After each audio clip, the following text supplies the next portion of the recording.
Okay, and we're back on air after a really big technical hitch. I am just getting Chris back. If my laptop will cooperate.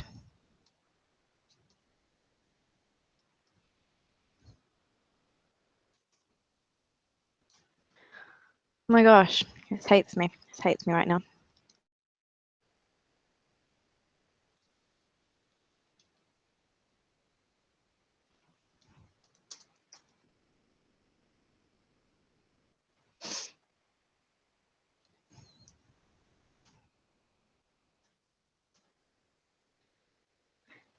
Okay, so yeah, we have some actual viewers back. I'm sorry about that, everyone. I am incompetent and tired.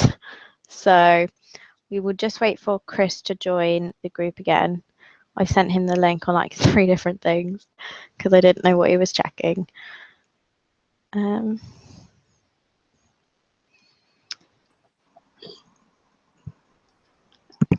we have Chris back. Okay, awesome. Does anyone remember where we were? I think we were doing the question about like helping to make our democracy more accessible. Or I can't remember the wording, something along those lines. Where people can get to convention, yeah. So, Tom, are you midway through answering that? I'll just start again. I can't remember where my point was. I'm not sure where we cut off. So, Tom and then Chris, you can re-answer because we don't know if people heard you. Shall I go? Or yes. Wonderful. Okay, so yeah, I think it's important that we try and do make convention as accessible as possible, but also throughout the year as well, our democratic structures and processes, making sure that NEC Q&As and reports are all delivered, and maybe finding more interesting and dynamic ways of doing that. So working with the digital team, people who are good with graphics, just to try and find new and exciting ways to freshen that up and make people interested in what NEC are doing.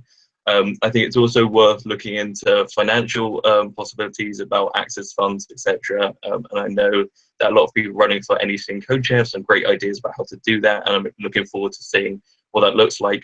And on a similar note to that, I think it's important that SBC does work closer with NEC, so that we don't get kind of these separate committees that only occasionally once a month talk to each other when reports are due, but actually kind of intertwine everything that they're doing, so that Senate, SBC, NEC, liberation groups, they're all working together on one cohesive effort. And I think from that we can work out better ways to engage with the membership throughout the year, as mentioned. Okay, thank you. And Chris?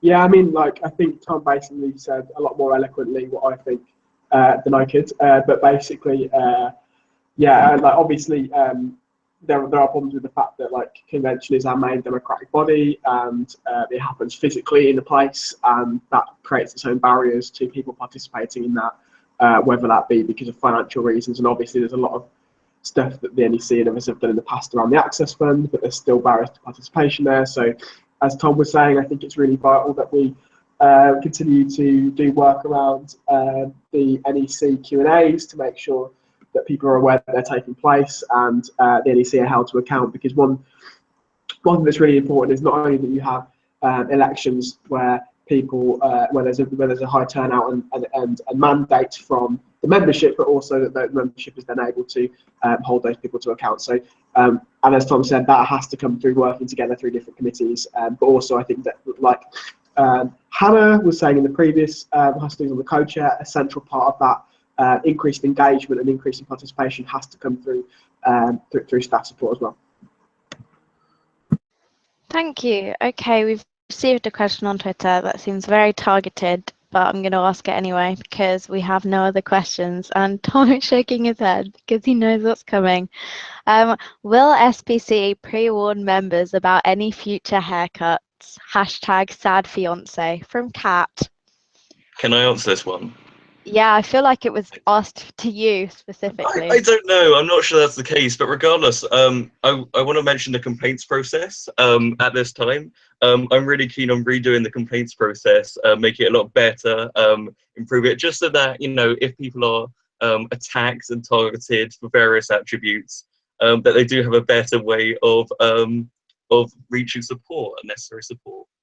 That's what I'm going to say in reply to that. Savage. Does Chris have anything he wants to say about haircuts and warnings? I mean, my hair is rapidly declining, so I'm not sure I really want to comment much on hair. I'm showing my age compared to Tom, I think, in the amount of hair I have left, and that's probably all I should say. Okay, do we have any more questions? Well, I will make some up based on what they asked me last year when I did this.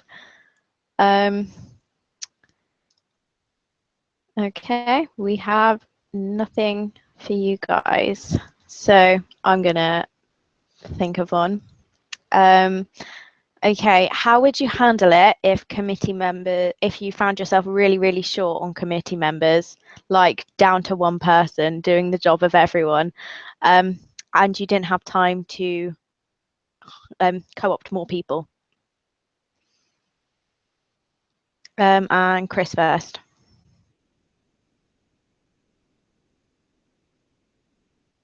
I mean, you've described a pretty impossible situation there, but I guess that I think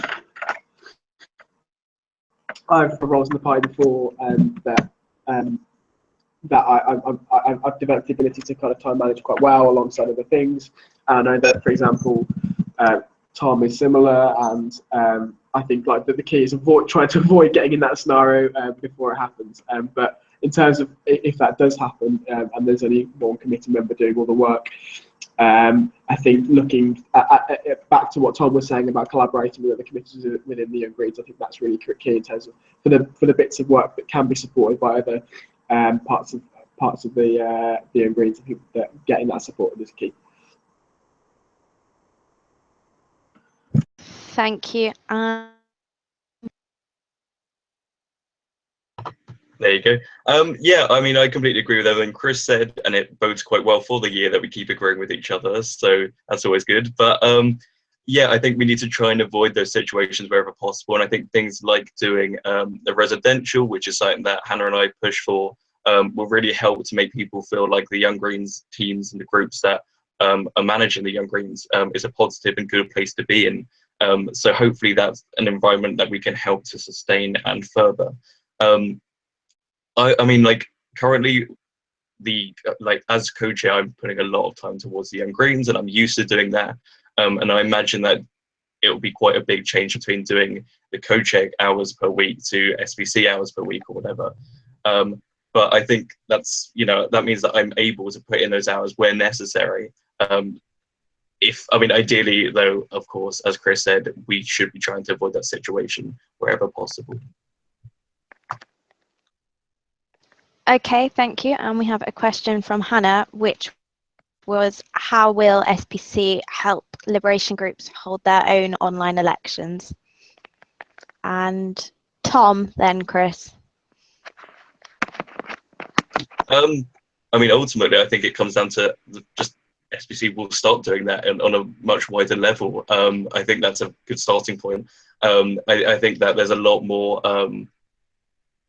there's a lot more sophisticated ways that we can do online elections, and we can start by looking towards the party and the ways that the party does it. I thought that the way that they did the election this year for GPEX elections was really good, and I think there's a lot of ways that we can learn from that with the huge turnout that they got from their for that election and just the general interface and stuff. And I think just throughout all the Young Greens elections, we could learn a lot from that, and we could really gain some help from that area. But yeah, of course, I think that should extend not just to Young Greens elections 26, etc., but towards all their various elections. And once we encourage a wider democratic participation within the Young Greens through the various ways that we've discussed, hopefully we'll have more people applying to positions, being active on positions, and generally creating more vibrant Young Greens. Okay, thank you. And Chris? Yeah, I mean, so like a lot of the regional bodies and liberation groups have only sort of been formally constitutionalised for last year, so they're very new within the Young Greens, and so these kinds of things tend to take a while to set in. I think the SBC can continue to give sort of support in terms of setting up infrastructure for those groups and supporting them to run their own elections rather than it being run centrally. And I also think that the big role that the Young Greens nationally can play in terms of supporting regional elections and Liberation Group elections is communication and communicating for both for candidates and for voters as well. And I think these kinds of things like develop over time. So like having witnessed and participated in sort of 6 years of Young Greens elections, I've seen the level of sophistication and participation in those grow and develop as a result of successive committees works, and I think that we can also do that over time as well with the liberation groups and with the movements. Okay, thank you. That is all we have time for from SBC. So we are going to move on to Liberation Group co-chairs. Thank you both for your time. There are a few questions on Twitter that I didn't have time to ask you. So if you want to kind of trawl through Twitter and answer them kind of at the people, then that would probably be really good. Thank you, everyone. And Thanks, now, Molly. no problem. Bye. And now we have Jemima and Sarah Jane, who are both standing for Liberation Group co-chairs. Hello. Hello. I Hi. heard you. Hey. I'm not sure if we are having anyone else on because I know there were a few people who could not do it. So we will go straight on to you guys. Do you want to take a minute to introduce yourselves, starting with Jemima?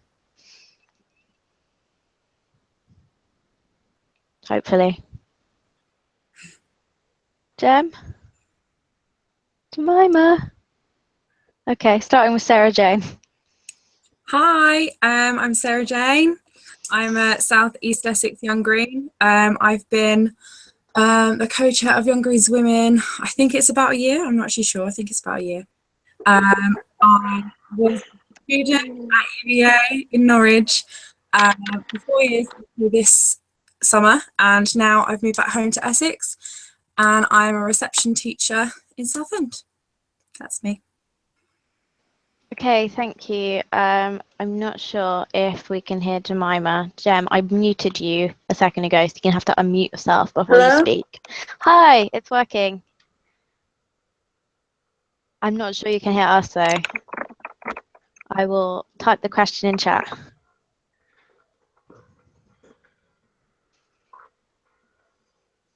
Okay, Jemima wants to try her phone. So let's go on to the questions. We can get back to that later. Okay, so Sarah Jane, how would you support and promote the group that you're running for if you were elected? I would. We have been working on an activism day for a little while now, and the organisation of that has kind of stalled a little bit, but we are hoping to reschedule for next February, and that will be an activism day for Young Greens women and Young Greens women of colour. So I think that could be a really good and important way of supporting the group and sort of supporting our members.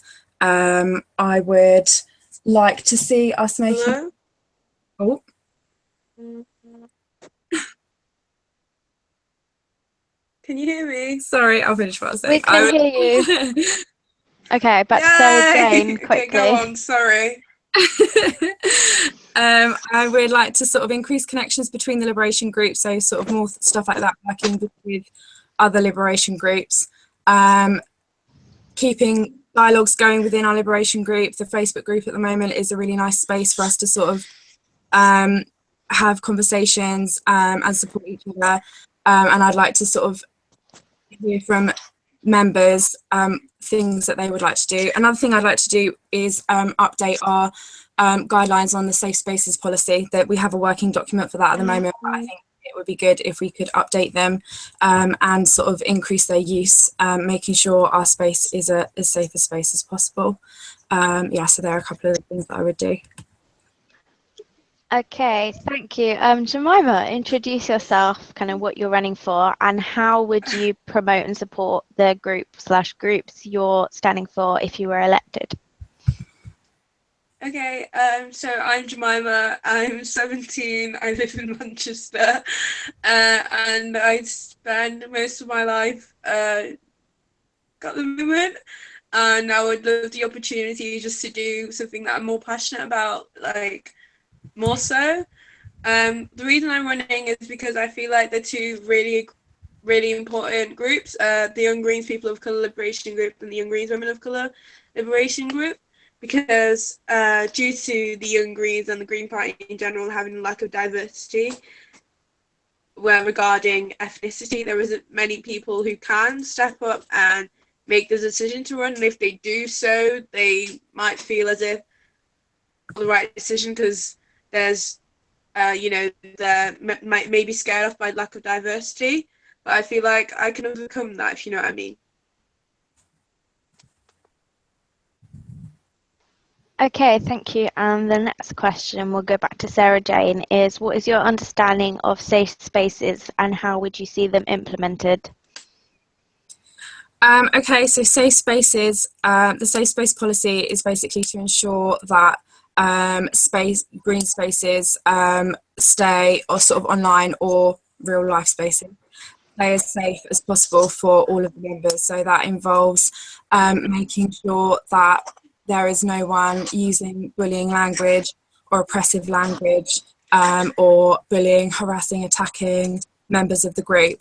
And a really important part of that is that not just the onus being on the people within the space not to behave like that, but to call out on anyone displaying behaviours like that and support people who are being targeted. So everyone having an understanding that they are responsible for calling out that kind of behaviour is a really important part of this policy. Okay, thank you. And Jemima, same question, safe spaces. How I feel about them? Yeah, and how would you kind of support them being implemented? Well, I feel like safe space policy is really important. I know recently at conference there was a motion in order to get rid of safe spaces because people misunderstand what safe spaces actually mean. People can sometimes try and argue that they are exclusive and they are excluding people, but that's not the intention at all. Safe spaces are made in order for people to feel safer. The clues in the name, they work very well. The people within the group don't necessarily want other people to kind of take away their voice, if you get what I'm trying to say, because a lot of times when you're trying to have a discussion and you're trying to tell your feelings, I find myself is that there are people who may know nothing about what you're going through, who try and talk over you, who try and tell you what certain things mean, and the only way that we can is basically, through a strengthening the safe space policy, like Sarah Jane has just been saying. I feel like I'd love to work with her on that to make sure that it's very clear to people that being an ally is awesome, and we all really appreciate people who support us in whatever liberation group, but sometimes you need to take a step back and let us do our own thing. Exactly. Okay, so we've had a really interesting and important, I think, question on Twitter from Kat, which was, as you're both standing for either Young Greens Women or Young Greens Women of Colour, how would you make spaces like that more inclusive? I can hear some yelling. Okay. How would you make I'm sorry, spaces... that's my little sister. Hi, Jem's little Really sister. sorry. How would you make these spaces more inclusive to non-binary people who don't necessarily identify as women? Yeah, Sarah Jane first. Cool. I'm really glad that is a question that has been asked, because this is something that I think is really important, especially at the moment. Those kind of things have been called into question recently, and that has started a really important discussion within the group and specifically within about who is within our spaces, and the consensus is that anyone who is not a man, anyone who defines as not being a man, as being a woman, or having another identity as being non-binary and wants to be a part of our group absolutely should have a space there and should feel welcome and included. And I think as a cis person, I can't speak for it's really important. I'm just going to mute your microphone, so when you need to speak, you're going to have to unmute it yourself, okay? How do I do that? It should be at the top. I'm going to mute you now, but at the top there should be an unmute button, and you just click that when you're ready to speak. I'm doing it on my phone, so I have no idea what's going on. I'm so sorry. I've got 5 brothers and sisters. Sorry. Please leave. If there's a Please. triangle in the bottom right-hand corner on your phone, that might be controlled. Right-hand corner? Okay, let me try that. Okay. Sarah Jane, back to you, what you were saying. So I think it's really important to listen to non-binary voices within Young Greens Women, because they're the people who know best how we can make the space inclusive for them and make the space as welcome for them as possible. And I think our constitution is slightly outdated at the moment. I think the wording is that our group is for women and people who have women as a part of their identity, and that doesn't cover the people who are all of the people who are a part of our group and who belong there. So that is something that needs to be updated. That is something that it needs to be non-binary people who are sort of leading that, but I would do what I could to facilitate their voices and sort of those processes taking place. But it's something that's really important, and listening to non-binary people and people who don't identify as cis would be, is how we need to tackle that. Okay, thank you. Jemima, can you figure out how to unmute yourself?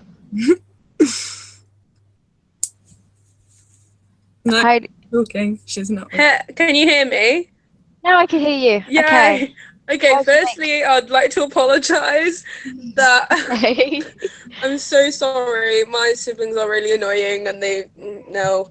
Okay, hopefully you can hear me. The question was about non-binary people and how to make them feel more included within our groups. Am I right? Yeah, perfect. Well, I personally feel like there isn't really a specific group at the moment where those who do identify as non-binary can feel truly included.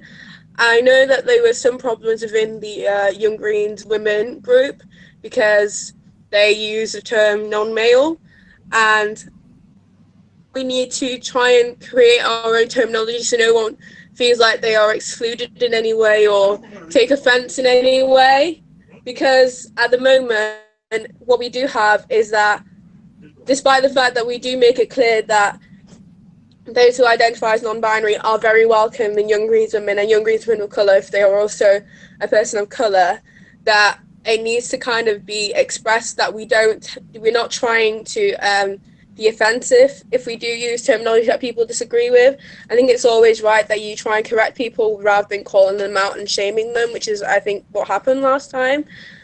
Personally, also, like Sarah Jane, I don't identify as non-binary. I do identify as a woman, and in that regard, I feel like that I speak from a lot of privilege when I'm trying to say that I want to try and make the groups that I'm running for more inclusive. But I think we can work with people who do identify as non-binary and see what they say and how they would like us to move forward. Okay, perfect. Thank you. I'm just going to look for another question. This wasn't for liberation groups, but I really liked it and I think it was very interesting. So I'm going to ask it again. What has been your biggest failure as an activist and how have you learned from it? And we'll go to Jemima first. Can you hear me? Yes. Okay. I'm trying to think what my biggest failure as an activist has been. Not that I'm perfect and I've never had any failures, but I'm trying to think of one from the top of my head. I think maybe my biggest failure hasn't been through any activism, it's been through a lack of activism. Because for a very long time, I just kind of was scared to speak out and to be who I am, which is quite loud and very active and very vocal about things that I do believe in.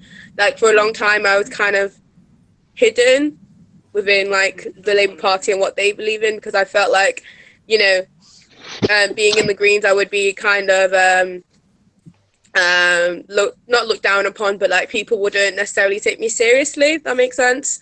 And so for a while I kind of took a step back on the environmentalism action, and also campaigning on, because I'm an eco-socialist, campaigning on things that I do feel passionate about, and also being vocal on social media, because people used to make, you know, really negative comments whenever I'd post something. So for a very long time I did take a step back from activism, and I feel like that's been my biggest failure. And in the future, and for a very long time now, all I've been doing is just posting what I feel passionate about. And if people disagree, there's a massive outbreak of disagreements on my comments, which happens quite a lot. I'm sure everyone who has me on Facebook knows. But I feel like that's good, and I can't shy away from that anymore. I need to be proud of who I am. I need to be proud of any activism that I do take on. Okay, thanks. Okay, thank you. And Sarah Jane. That's a really tricky question. There are a couple of things that spring to mind. The first thing that sprung to mind was hashtag non-mailgate, the sort of fallout that happened from some tweets that we posted referring to our members as non-men or non-male. I don't think I would say that that's my biggest failure as an activist, though, because it has led to really important discussions that weren't necessarily happening before. And also, our members are everyone who isn't a man. So, and I don't want us to be ashamed of being inclusive of non-binary people. So, although perhaps there were parts of that were handled clumsily, I wouldn't call it a failure. And I think that it needs to be dealt with. It needs to be looked at as, you know, seeing what we can gain and move forward from there. The other thing that sprung to mind, similar kind of answer to Jemima, more of a lack of activism than a failure of activism, if that makes sense. I'm quite an introverted person, and sort of putting myself out there and getting involved in stuff, I don't always find it that easy, but and I've sort of not really been as involved as I would have liked to have been on a local level within the party. But having just moved back to Essex from Norwich, that is that I am looking to do now, sort of becoming more involved in the party on a local level, grassroots activism, that kind of thing. So yeah.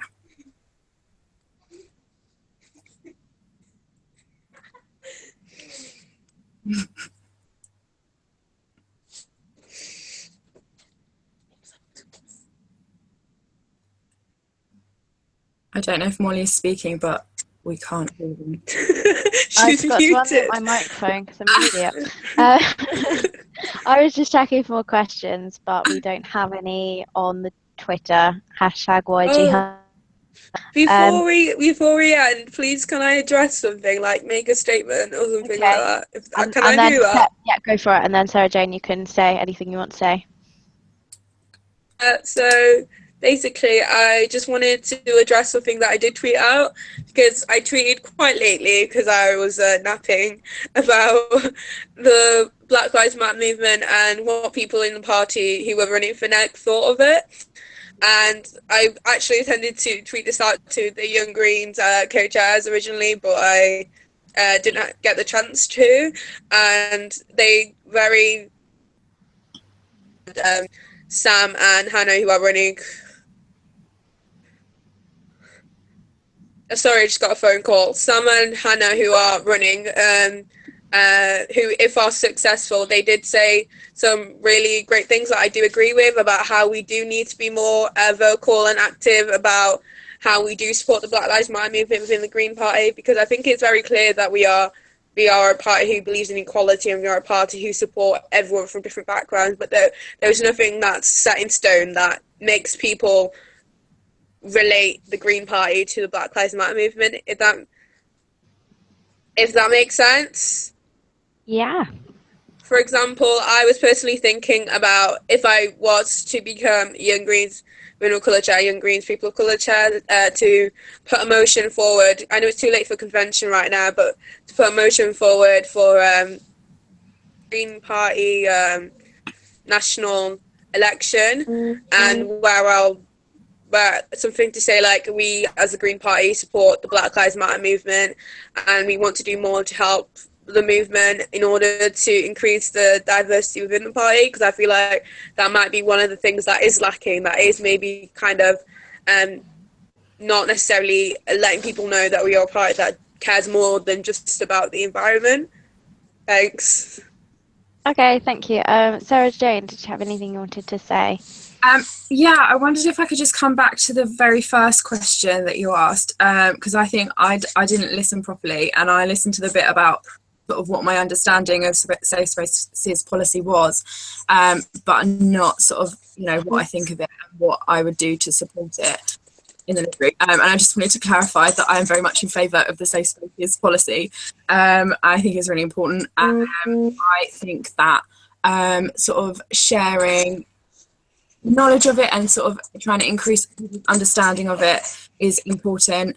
At convention, autumn convention that we just had, in the Young Greens Women meetup, we had some really nice discussions where there were some people who weren't very familiar with safe spaces policy, and we were able to sort of clarify what it was and sort of just get those discussions going, explaining what it's all about and why it's a great thing. And you know, important to keep our spaces safe, because the opposite of a safe space is an unsafe space, and no one wants that. And yeah, I think at the moment the document that we have in our Facebook group is helpful. We sort of have a little sort of blurb explaining what the safe space policy is for, and linking some reading to sort of helping people basically be to help them be a member of our group, and be an intersectional member of our group, and sort of as supportive as possible. And I think reviewing that and maybe even sharing it among the Liberation group or wider Young Green spaces would be a good way to promote safe spaces and keep our spaces in the Young Green space. Okay, thank you both. I have sent links out to the people standing for the last two positions, but they've had about 10 minutes to join and they haven't, so I think that they are not coming.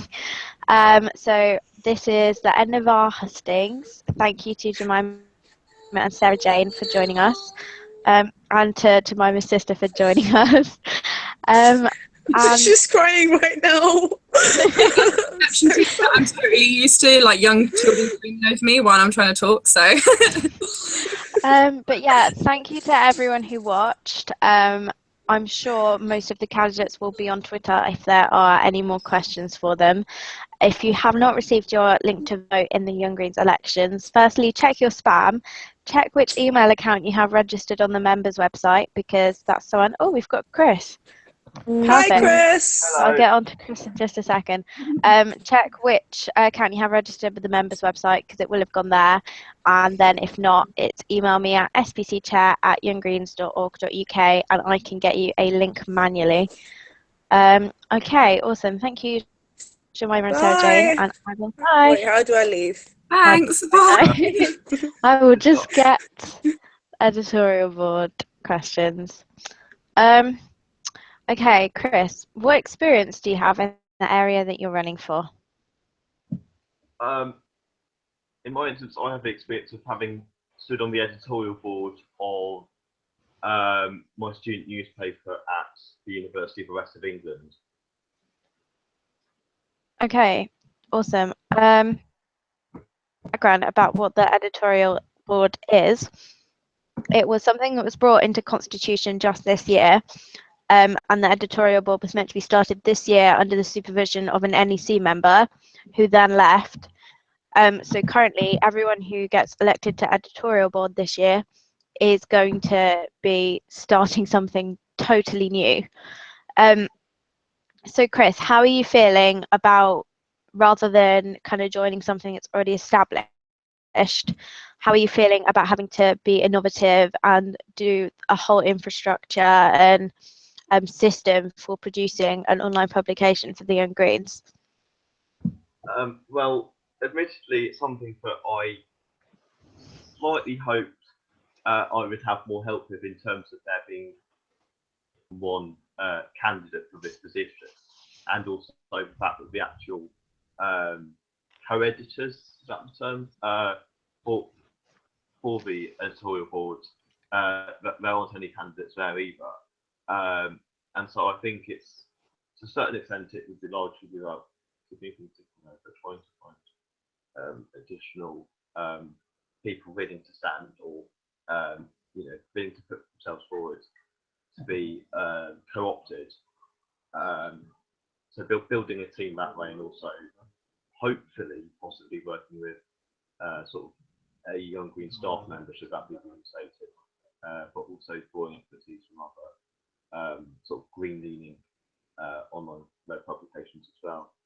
So if people have worked, for example, with white green, or look to them for advice. Okay, thank you. If you had total control over what was published, what would be new to the Young Greens online publication that isn't already sent out in things like the Young Greens newsletter? So I'd say that I'd probably